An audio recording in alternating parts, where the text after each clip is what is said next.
Yo, we are back for the good stuff. No more negativity, Kyle. None. I blame you for all the negativity of the. Actually, I blame the comic books for being not good. Okay, first, let me show you some cool stuff that came out. So Marvel gave us these cool pack of Marvel must-haves. I just got these randomly. They collect 3 separate issues. Fantastic Four, Wolverine Revenge, and Storm. All the issues are on the back. It's a nice thick book. These are free. Fantastic Four number 575, Wolverine Revenge number 1, and Storm number 1. If you are in Comics Elite's Whatnot show with me tomorrow, every purchase is going to get one of these full free. Oh boy. Every purchase, not everything you buy. If you buy 6 issues, you're not getting 6 of these. I only got 25 of them, so the first 25 people to buy stuff are going to get these for free. We're also going to be auctioning off 616 Day, which was yesterday, for the 616 universe. They gave us these free books. I haven't opened mine up yet. Some people already have, but there's these 616 variant covers. X-Men got a kick-ass Greg Land. That's not a wrap cover, by the way. I thought it was. I haven't opened these up yet. We're going to open them up one at a time and auction them off individually, starting at $1. So you can get those tomorrow. And I don't know if I can pry these away from my wife. They also came with these little pin set. They're not Scotty Young. It looks very Kirby-ish, doesn't it? Oh, that thing is 100% Kirby. Yeah. Oh, that's definitely Kirby. Yep. Kirby. Yeah. Old school Kirby art. Yeah. So 616 pin set. I don't know how many sellers or not. If I can steal them from my wife, I don't know what they're going for. And they also sent us from Penguin. We got these free Vatican City number 3 copies. So, yeah, I think they were free. It's number 3. I don't know them. But hey, anyway. Cool story. Terrible art. Kyle's got something cool he wants to show you guys too. Oh yeah, why not? Whilst I'm here, I might as well plug some Seeds of Evil. Seeds of Evil. Yeah, let's look at some of this. Some Voodoo and some Tony Cordo's covers here.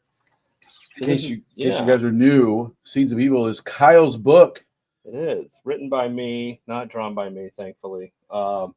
Yeah, horror anthology. This is issue 1. Again, I have to praise Sean for giving me the opportunity to create this book, go on this journey, let him, it's just, that kind of helps a little bit. Yeah, it's all shiny. Yeah. Screens are bright. But this, amazing. It's about the massacre of Pigeon Roost. Yeah. Which actually happened. Yeah, so each issue is obviously takes place, all of it in Indiana, throughout Indiana history. Issue 1 takes place in 1812 and the Pigeon Roost. So, there's some dark shit that happened here. Very dark in Indiana. Not the Pistons losing game last game. The Pacers losing game 5. Oh God, that was a terrible loss. But yeah, it's worse than that. So this is a pretty kick-ass story. It's going to be violent and gory and pretty awesome. Yeah, I got a front row seat to watch the creation of this, and I'm pretty lucky to be able to see it happening in real time. It's pretty awesome. So these are preview issues that are actually available on Comics Elite's website, comicselitecomics.com. If you want to go there, search for Seeds of Evil, come right up, and you can get them. Yeah, this is great. So we're going to be looking to kickstart issue 1 here pretty soon. Yes, the goal is to have the Kickstarter on the 18th of July. Yeah. 18th of July, we should be doing the Kickstarter. Be on the lookout for that. Yes, and we're going to have real pledges on the Kickstarter, not some shenanigans that some other people do. Uh-oh. I've heard of some shenanigans. Some crazy stuff? I almost showed you my number 1 pick. Uh-oh. They saw it. Uh-oh. They saw it. You can take a guess. Number 10. We don't even have 10. I don't have 10. Well, okay. I got 4, but I got the Curse of Shirley Johnson. It's the second print. Second print, fair. but my first time reading it. Second print, my first time reading it. Mine too. So it's number 10. It was almost a meh. It was almost a meh for me. Okay. The art. Oh my God. It's probably one of the best drawn books of the week. Yes. Absolutely. It's so good. Mm-hmm. it's this. I'm really looking forward to issue number 2. This little girl is in the art. Jonathan Glapian. If you don't know who Jonathan Glapian is, Jonathan Glapian was the inker for Capullo for a very long time. I think he inked all of the death metal series, all the metal and death metal. And it's great seeing him. I don't know if he's drawn anything on his own before solo. He has to have. But this is the first thing I've seen him draw solo before. And man, and the colorist, FCO Plasencia. So Facho, Plasencia. For sure. Oh my goodness. Like the colors are so good in this book. The story's intriguing. There's some of the scenes. Look at that. Epic. That's like a city on the back of a demon. Right. I mean, what? There's so many times I turn the page and I would just stop reading. I would just be like, let me take this in. What is happening in this page? Just so good. I like that the story harkens all the way back to the first Spawn series with Billy Kincaid in it. So good. So good. That was good. Okay. Anyway, that's my number 10. Advise you pick it up. If you can find the first print, go for it. The second print cover is very kick-ass. Get them both. I like it. I agree. So this one is Crypto, the Last Dog of Krypton, number 1. I also have that too, but I'll let you. Mine's coming up a little later. And that's fair. Krypton was so good. Oh yeah. So why should they get this, Kyle? What is this you have in a poly bag? What's this poly bag garbage? What is this? The 90s? Right. What kind of gimmick crap is this? Pretty gimmicky, but it's the facsimile for the first appearance of Crypto. But you have an opportunity to win a ticket to the premiere, I believe. Oh, we can. All right. I think you can go. I want to win. Polybag it. If we got polybag, we have a chance to win and go. We're gonna open these right now. Open them now and see if Let's see if we're gonna go to the premiere with James Gunn. Oh boy. And I can hit on. I'm 100% straight, but I'm gonna hit on Superman if I get to go. Well, who wouldn't? Just saying. I would. Sexy man. So I don't know how this is actually in here. I don't know how they're. I don't know either. If it's like a golden ticket. Is there a thing that says you did not win? Right, you're a loser. It was like, fuck you didn't win. Well, I don't see anything. I don't see anything in here either. Well, this is a true facsimile. It's the paper. Yeah, it is. What the hell they call it? Newsprint. Yeah, the same ads. It's newsprint. It smells like newsprint. Wow, that's really cool to see. Okay. Wow. Well, I don't think I'm going to the premiere. No. So he's safe from me trying to grab his butt or something. Right. But this story, it is exactly what you think it is. And is it kind of a cheesy tie-in to the movie to try to cash grab? I mean, there's arguments to be made, but it's just a fun, lighthearted story told through Crypto's point of view about the death of Krypton and how he ends up on Earth. But there's a twist at the end. I didn't see it coming because it was all kind of like, okay, same beats, get it, planet, boom, got it, end up on Earth, okay, thank you. But I'm like, oh, okay, there's a fun twist at the end. So I had fun with it. I thought it was very well done. The art was good, the pacing was good. I mean, it's just a fun Crypto story. I'm a dog guy, right? I love dogs, man. I got 2 little dogs. You do, but I love the story. It was so good seeing it torn from his. They even did cool stuff with the dialogue. Yeah. At first, I thought, like, why didn't they ink this? Why didn't they make the words all the way heavy? And then the heavier words, you can tell where dog was like, he was like here listening. I know those words. Yeah, like I recognize those words. Yep. But the other words, he's just like, how many times you have a conversation with your dog just doesn't give a shit? And they're like, great if we had some chicken for them. Like, chicken? Yeah. Yep. Or if you say, like, go for a walk. Wouldn't it be cool to go for a walk? Walk. You're like, oh shit, I said the words, and the dog starts freaking out all over the house, right? Yep. So that was really cool how they did that. But I love that story too. This was great. 100%. Pick up Crypto. Yeah. It's a good pickup. Good. Mine's higher up in the list. I have mine in order. That's fair. Feel good story. Number 9, Kyle did not like it as much as me. Vanishing Point made my number 9. If you watch the last our skip it to Mez, Kyle had this. You had a skip it, or was it a Met for you? I think it was a skip it.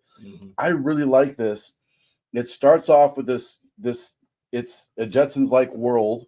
You have no idea what's happening. They start sprinkling little clues in there as to what's happening. It's finally revealed what's happening.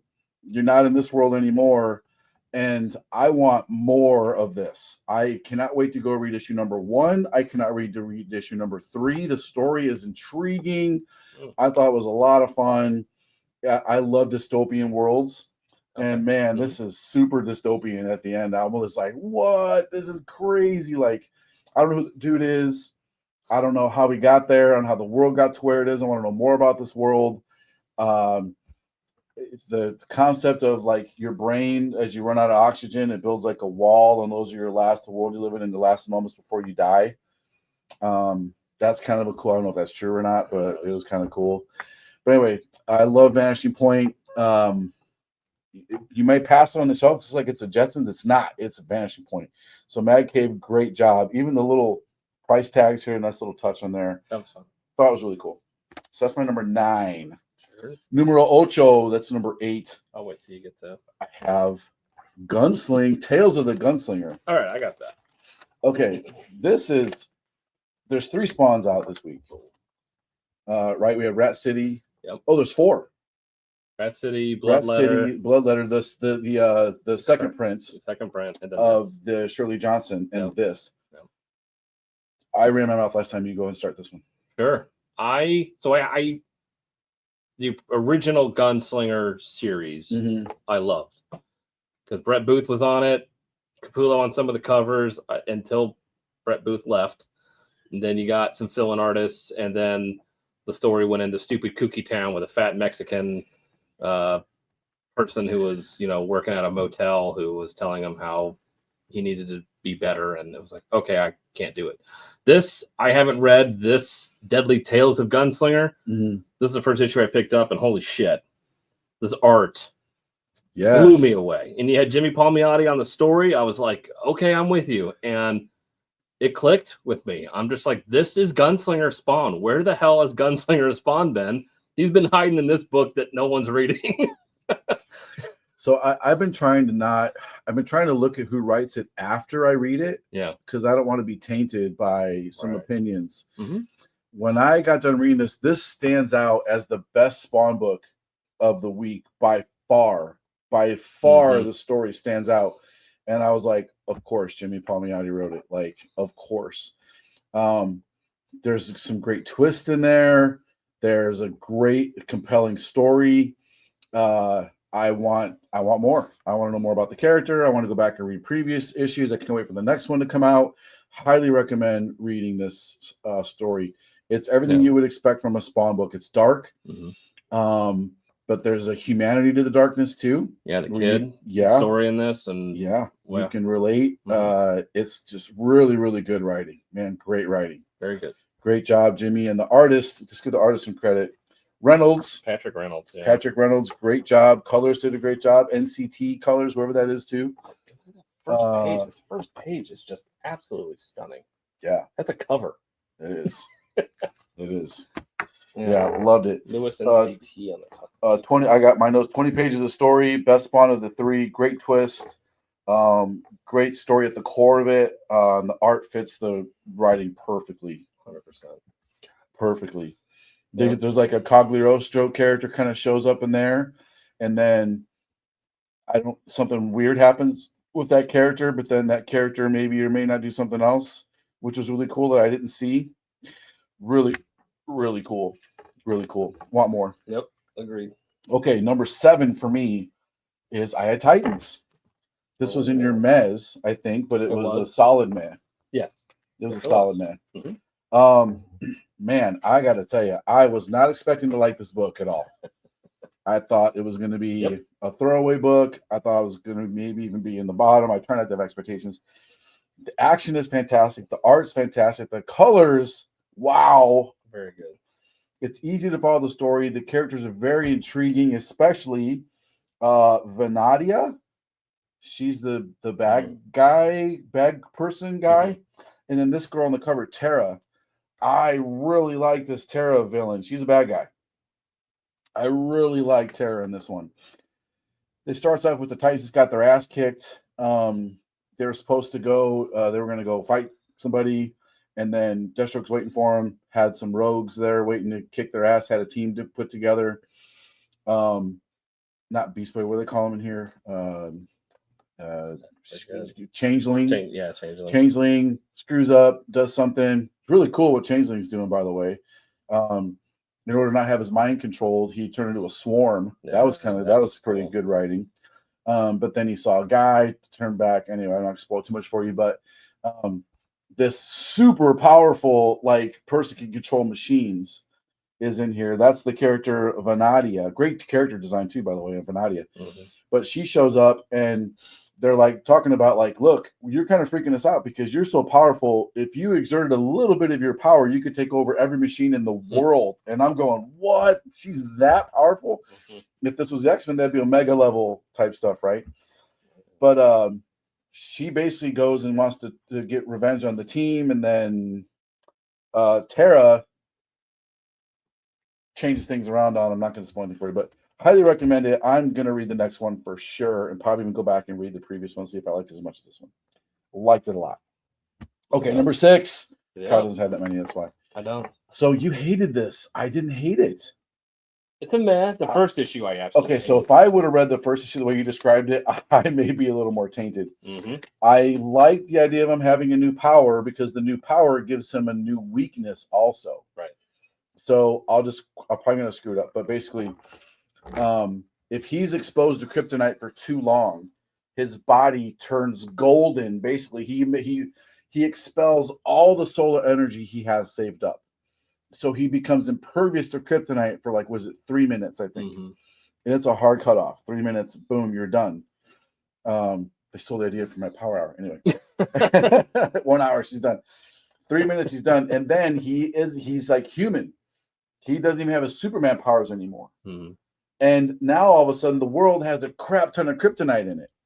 So he gets attacked by people with kryptonite bullets and a kryptonite knife and some other stuff. So I thought that was some really cool elements. It's hard to make Superman interesting because he's Superman. You know what I'm saying? He's invulnerable except for this and blah blah blah. He already knows how to defeat Parasite and the other guys that can get into Metallo and the other people that get his weaknesses. He knows how to defeat those guys. I enjoyed the Creeper scenes in it. I thought the Creeper was kind of cool. Mm-hmm. He's kind of in the background, but he has a major impact on the story. I enjoyed this one. I don't know if I want to read the first one based on what Kyle said about it because it sounds not that good. But this one was a solid read for me. It actually made it into my number 6. So I enjoyed the Superman story. I was surprised. I haven't enjoyed a Superman story in a long time. That's number 6. How many you got left? And Stan thought I have 2. Number 5. I liked this too. You didn't like this at all. So this one really kind of made it in for me because it's a key. It's the first appearance of a new Spawn character. Sure. They gave her a backstory. The backstory was pretty good, but I don't know how it ties into why she hates Al Simmons so much. Right. So I'm hoping the rest of the story tells why she wants to kick the shit out of Al Simmons and why Al starts laughing when he sees her. Right. So there's a lot more story to be told there, but I thought it was a good start. Okay. It was a good start. Sorry. So I recommend getting this. Not a bad cover also. The character could have some potential. Again, cautiously optimistic. I liked it. You should pick it up because of the first appearance in the Spawn universe. Okay. Number 4, I have Crypto. Okay. Talked about it. Jay Lee cover. Pretty cool. That doesn't happen in the book. It doesn't. But great cover. Okay. This was almost my number 1 until I read the other few books that I have. And then I read this pretty early on. I couldn't wait to read it. Mm-hmm. But great story. Everybody should pick up Crypto. Great. We already covered it. Great story. Yeah. Number 3. Oh. So high. Yeah. So yeah, I loved Exquisite Corpses. I had no idea what to expect. This is second print here. This second print of issue number 1. Issue 1 is a thick book. Mm-hmm. This is issue number 2. So previous video, I agree with everything that Kyle said about it. There's a lot of rich people, 13 colonies, 13 families. They each control one of the original colonies. Every 5 years, they get together and have all their killers. They take over a town and they have someone represent their family, clan, their family, and then they fight to the death. Whoever wins is now in charge of all the 13 families for the next 5 years. Mm-hmm. So there's obviously, I feel like it's pretty accurately written. If that was true, you'd have your crazy, insane families because you're so rich, you can just be insane, right? Mm-hmm. There's your crazy, insane families. There's your families that want the power. There's families that we have enough power. I mean, you're one of the 13 powerful families, richest in the world. Mm-hmm. What else do you need? But there's people that want more, of course. I like the way one of the families, the way the lady hires the guy. She's talking to him about it, and she has to slowly convince him to be her killer. One of the 13 killers dies in this one. One of the 13 killers dies in this one. Not going to spoil anything for you guys, but I was surprised one of the killers died so quickly in here, and I was surprised that someone died in this one too. And the way they did it was really kind of unceremonial. It was just kind of like, blam, oh, got that one. It was very just. I was like, wow, okay. Like, I wanted more of that character that died. They're actually pretty cool. I was like, damn, I wanted to see more of that guy. And then same with this one. That was kind of interesting too.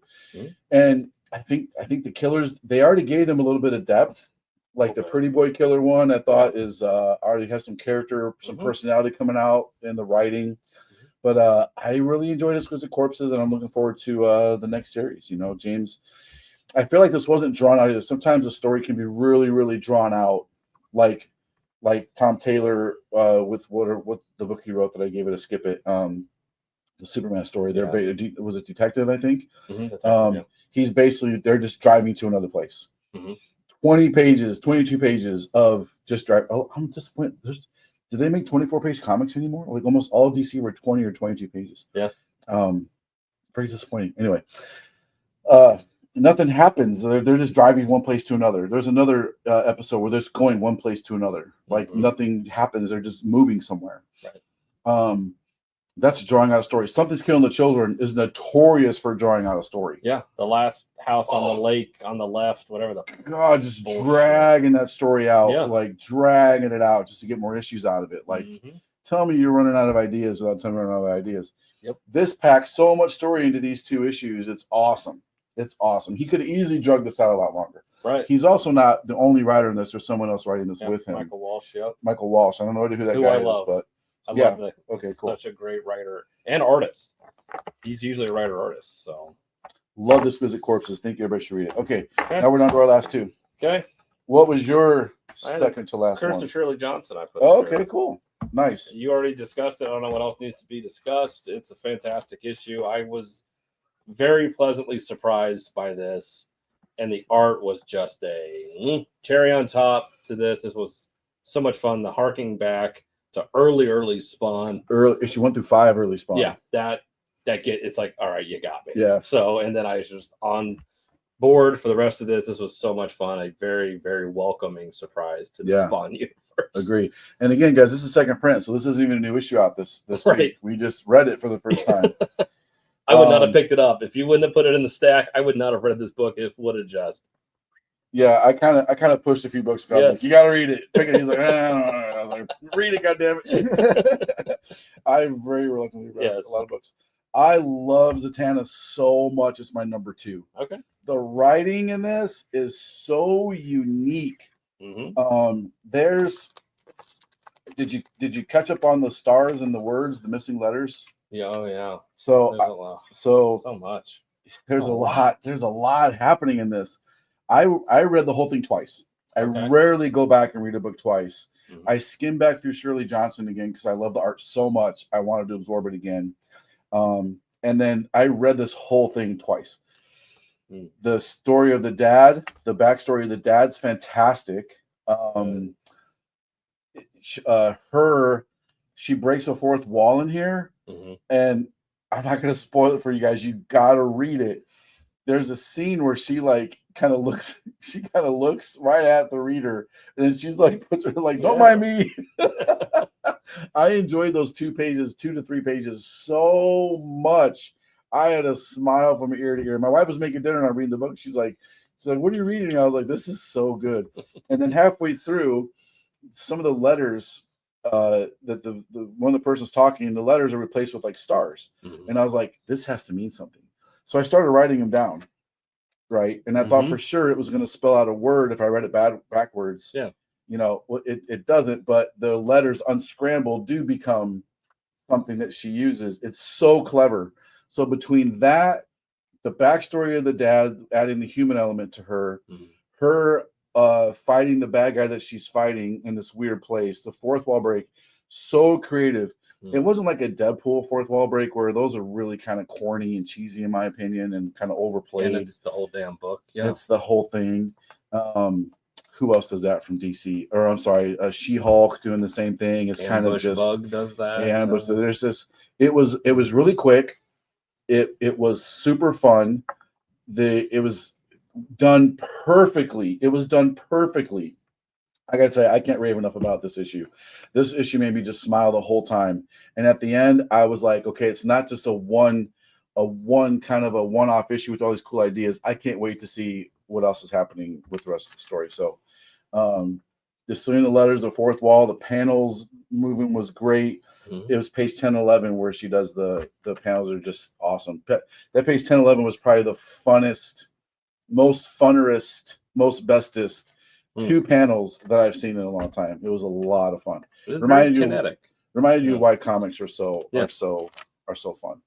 And it looks like we may have had the last number one the same. Well, it's hard not. We didn't get any Marvel again, like we said. So no Marvel. Yeah, no Marvel. That's I should have covered this in the beginning. There's no Marvel this week, guys. It's just these books, just DC and Image and those books from Lunar. Because next week we'll have Marvel stuff. Yeah. Battle Beast. I mean, wasn't it gonna? I mean, come on. Now I read this. I cut up in a poly bag. And I got the ultra rare. I got the early edition of this. So I read this weeks ago whenever issue 1 came out. So I've been spoiled. So just look at the art. Page 1. Look at Battle Beast eating the guy that he killed from the first. Look at the detail and the colors. So remember, the colorist just gets this, and the pencils probably look like just a big mess. Big mess of pencils. It's all over the place. And then there's a couple pages I turned, of course, Ryan Ottley. I mean, come on. He created this character. This is Ottley at his best, in my opinion. At his best. Yep. And then these 2 pages, are you effing kidding me? The detail. The details on these 2 pages.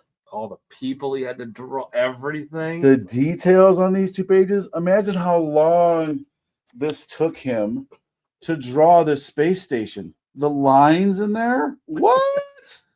And then the people, like Kyle said, look. The people, the details. You know what? I bet there's some kind of inside joke. This guy here says, "Don't worry your pretty little head. Alien genitalia is my specialty, dear." I bet there was some kind of. He's probably talking to Robert Kirkham about like, oh, what's the genitalia look like? He's probably like, I know alien genitalia. They probably made it into the book or something. There's some kind of joke there. It has to be. I can totally see that being some weird conversation. But the detail is fantastic. The story pacing is great. You get so Battle Beast is on his way to fight. He just wants to die in battle. That's all he wants to do is just die in battle. That's all he cares about. So this ship hates him, which is awesome. It is really cool. It's taking him to another battle, but along the way, the little dude that's half dead convinces him to take a detour where he gets into more battles. And it's really cool because he starts to have, I can't show you too much. I want to show his art so bad, but I want to spoil it for you guys. In the end, he starts to be like, maybe he does have like the Grinch. Maybe he's starting to get a heart a little bit, you know? So you take a character like Battle Beast that just wants one thing. He wants to die in battle. That's all he wants. That's all he wants. And they're adding more dimensions to him, which is great storytelling. It's great writing. I cannot rave enough about how good Battle Beast is, guys. You got to pick up Battle Beast. If there could be a ton of Marvel and Battle Beast would still, I can't imagine a book that would beat Battle Beast this week, or Zatanna, in my opinion, as the top 2. They're so good. No, it's fair. I have so much fun with this. Again, I never read Invincible when it was out. I didn't read it. I only picked up the first compendium when they re-released it because I was watching the Amazon show. So same with me. I love the Amazon show. I didn't read it until I heard Amazon was coming out, and then I went and read it before it was coming out. I've actually read the first compendium twice. And now I'm actually working on compendium number 3 right now. Oh, damn. Because I just kind of forgot what happens. I did too. I read it a long time ago. Right. And I can't get enough of it. And this character is so intriguing and fun. Like, he literally it's like a Boba Fett.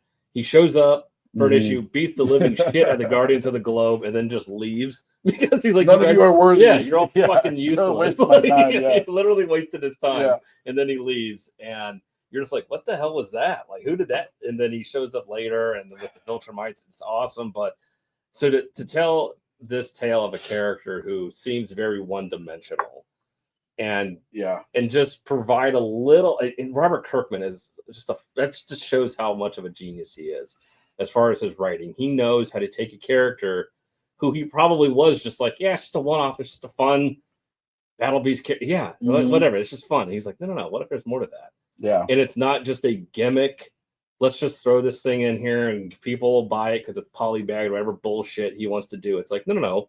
There's a fun story here. Yeah. And then to throw in all the other elements of this little alien that was inside of the Colossus thing that he kills. And he's like, no, don't kill me, please. And he's like, I'm going to eat you later because you're not going to provide me enough sustenance now. Yeah, you're not going to nourish me. And then he's like, can I speak? He's like, as long as you stop whining at me. Yeah. And then he has an AI in a ship that wants to kill him also, who hates him. It's like, you're a robot. I was like, what a great twist. Like, what a great twist. Like, imagine an X Factor if Ship was like, just wanted to kill them all and hated them. Yeah, like what if the Blackbird and X-Men really hated them? They were just taking them to places to get them all killed. Well, it was also scary too, the idea that AI has the ability to lie. Yes. Like, as you find out in this. That's a little scary. I don't want ChatGPT lying to me. Right? It's like, how? In 2001. Yeah. So it peppers in just a little bit of this in here, and it's so much fun. And a lot of the local color and sort of thing in here that I can't help but love this series. It's so good. Okay, guys. So I'm going to show you some of the ratios that we have here. I did get a lot of ratios this week. I usually don't get as many ratios, but I'm just going to do a quick one through. 1 in 25 for World's Finest. So the Frank Cho Catwoman 1 in 50. It's not a big difference from the cover B. For Catwoman, there's like not a barcode. DC still put their logo up here, which I think is kind of dumb. 1 in 25 Catwoman. Not too bad. Sorry. I wish she wore that outfit in the comic. It would probably have been a lot more enjoyable. 1 in 25 a Detective. This is really cool. That's kind of nice. Yeah, really good. You got a little penguin down there, big scary Batman up top. That's fun. This is Exquisite Corpses. This is one of the bad guys or one of the fighters. Yeah, it's Hammer Time. Exquisite Corpses. Yeah. Now that I know what it is, right. A lot of GI Joes, man. 1 in 10. They're trying. 1 in 10. This is how many of these I bought too. 1 in 25. 1 in 25. 1 in 50. This is kind of a little more accurate than what happens in the story. That is literally That's pretty much that kind of sums up the issue right there. Zatanna, we got a 1 in 25, which is pretty cool. Okay. Oh, there's some also outs. Let me bring those out real quick. Also, if you would like to get some of these, Batman, there's a foil in the main cover. Reprint. Facsimile. 619 of the Hush story. Because it got delayed. That's why they put those out, because Hush 2 has been delayed a month. I don't know. So. I don't know why this is deluxe. You can tell me in the comments, please. I don't know why this. I looked at it. It looks like the same as issue 1. Maybe it's on different paper. Maybe the color is different. I don't see a difference. But Youngblood number 1, if you want to get those, you got a foil one here. It's pretty cool.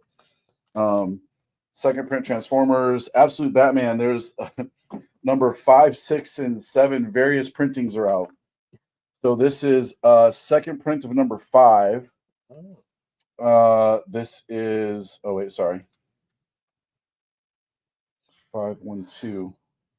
Yeah, second printing of number 5. Yeah, second printing of number 6. Okay. And second printing of number 7. Well, bam. So a lot of Absolute Batman, and it earns all those also. That's their cash cow right now. So yes. Exquisite Corpses. There's a bag variant. Oh, I didn't open it. I don't know why it's bagged. it's not a black bag. You know what? I want you to open it up. Let's see Okay. why it's bagged. There's a 1 in 25 with a Layfeld, black and white. Probably one of the best covers for Wonder Woman. That's actually nice. Yeah. I like that. Yep. Too bad the story was terrible. 1 in 10 Battle Beast. 1 in 25 Battle Beast. Some of these might still be available on the website. 1 in 50 Battle Beast. Oh, there's a card. What's a shiny card? There's a shiny card. 1 in 50 Battle Beast and a 1 in 100. This is a Bermejo, I believe. Battle Beast. Look at that thing. That is Bermejo. Bermejo. That's actually the best cover. Yeah. He did the cover of that horror book that was terrible, but the cover was so good. Came with a card. Well, that's a shiny card. It is a shiny. Poorly shiny stuff. Of Pretty Boy. Pretty Boy. Pretty boy, pretty boy. Pretty Boy. And cardstock on the front and back. That's what's inside the poly bag, but it was. That looks like just a board to protect it. Yes. Huh? Are you busy at the moment? Yes, ma'am. Give me 2 minutes. Raven's going to go live on Whatnot. Follow Sean's comics on Whatnot for some cool stuff. Crypto, there's a blank, and there's a cool variant cover for Crypto. This is another one. So, guys, by the way, you're getting 2 covers. If the cover A is sold out and you have to buy the variant, you can just rip the cover off, and there's the cover A right there underneath it. A lot of the DCs are like that, so it's almost like they're all double covers. It's like the cardstock helps protect the main cover. Yeah. Same with the blank. I don't want a stupid blank. Okay. There you go. There you go. Choose your cover. Okay. All right. Those are our top 10, guys. Again, no Marvel, but next week we'll have Marvel. So comment, guys. We used to do this. Let's do it again. Comment your number. So comment number 1, and then just put your favorite book. You can tell me to F off. You can put you think we're idiots. You can say that we're people call me homophobic, which I'm not. Gay people are awesome and fun to hang out with. Never hung out with a gay dude before? Go hang out with a gay dude. Go to a bar with a gay dude. You will laugh your ass off all night long. Anyway, just tell us we're jerks, we're stupid, or say good things. My Harley Quinn is signed by Armand. He passed away a long time ago. Sorry, very sad. I bought this off of his wall at San Diego Comic-Con like 8-9 years ago. Very happy that I have it. Anyway, John Jenks' first DC cover was for us. Whoa. John Jenks' first DC cover. Oh, that's right. Original art from Don McTagg for a Punchline cover. Original art from Ebass. J. Scott Campbell remark. Got some cool stuff on the wall. Comment some cool shit on the wall, whatever you want to do. And thanks for hanging out. We'll see you guys again next week. And we're probably going to do some more YouTube stuff because I miss doing this and it's just a lot of fun. So buy what you like, collect what you want, go listen to the haters, and we'll see you guys soon.